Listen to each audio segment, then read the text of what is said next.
Selamat siang teman-teman mahasiswa program studi bimbingan dan konseling dimanapun teman-teman berada. Dimanapun teman-teman sedang mempersiapkan diri menjadi calon-calon guru BK yang hebat, menjadi calon-calon guru BK yang handal, yang melayani seluruh peserta didik dengan hati dan dengan penuh cinta. Teman-teman mahasiswa yang terkasih, izinkan saya, Bu Neti Kuswandari, saya guru bimbingan dan konseling dari SMK Pangudilur Leonardo Klaten. Siang hari ini saya akan sedikit berbagi pengalaman. Berbagi pengalaman berkaitan dengan layanan bimbingan dan konseling pengumpul data. Layanan pengumpul data ini ada dua jenis. Yang pertama adalah tes dan yang kedua adalah non-tes. Dan terkhusus yang hari ini yang saya bahas adalah berkaitan dengan alat non-tes berupa kunjungan rumah. Nah, teman-teman yang terkasih, ada banyak pengalaman yang pernah saya lakukan, ada banyak pengalaman yang saya temui melalui kunjungan rumah ini. Namun, sebelum kita melakukan kunjungan rumah, ada beberapa hal yang perlu kita rencanakan dengan baik terlebih dahulu. Satu, teman-teman harus membuat persiapan-persiapan yang matang mengenai siswa yang akan kita kunjungi. Hal-hal apa saja yang nanti akan kita cari datanya, kemudian di mana alamat rumahnya, dan seterusnya yang berkaitan dengan peserta didik yang akan kita kunjungi, dan juga tentu saja keluarganya. Kemudian yang kedua adalah kita harus memberikan kesan yang baik. Jangan sampai seolah-olah kunjungan yang kita lakukan itu sifatnya dadakan, menjadi seolah-olah seperti ada pemeriksaan atau penggeledahan. Nah, itu menjadi tidak baik.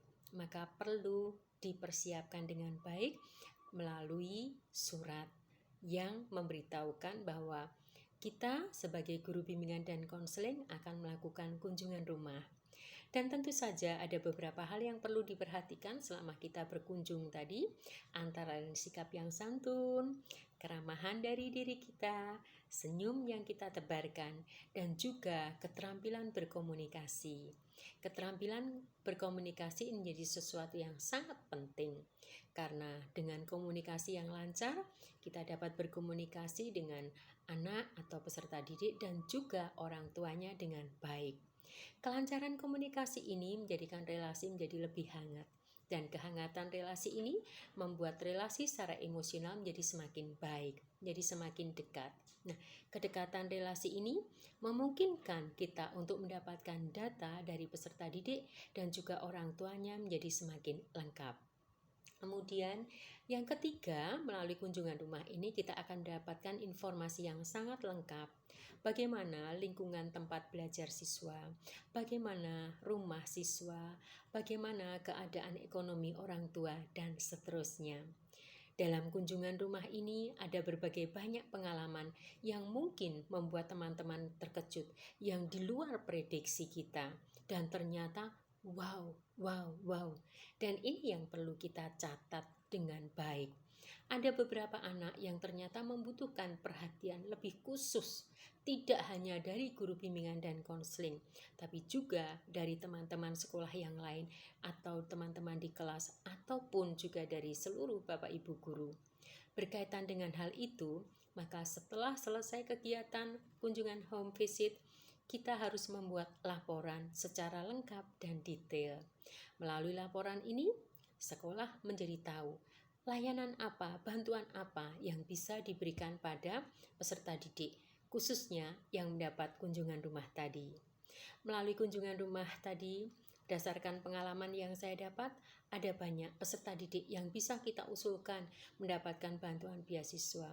Ada banyak peserta didik yang tertolong di dalam pemecahan masalah yang sedang dihadapi secara akurat, tepat bersama dengan orang tua mereka.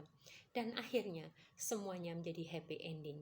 Dan tentu saja ini menjadi salah satu pewartaan yang baik untuk kita semua, guru-guru BK yang hebat, guru-guru BK yang melayani dengan hati, guru-guru BK yang melayani dengan cinta. Selamat belajar teman-teman mahasiswa program studi bimbingan dan konseling dimanapun berada. Salam sukses untuk kita semua. Dah.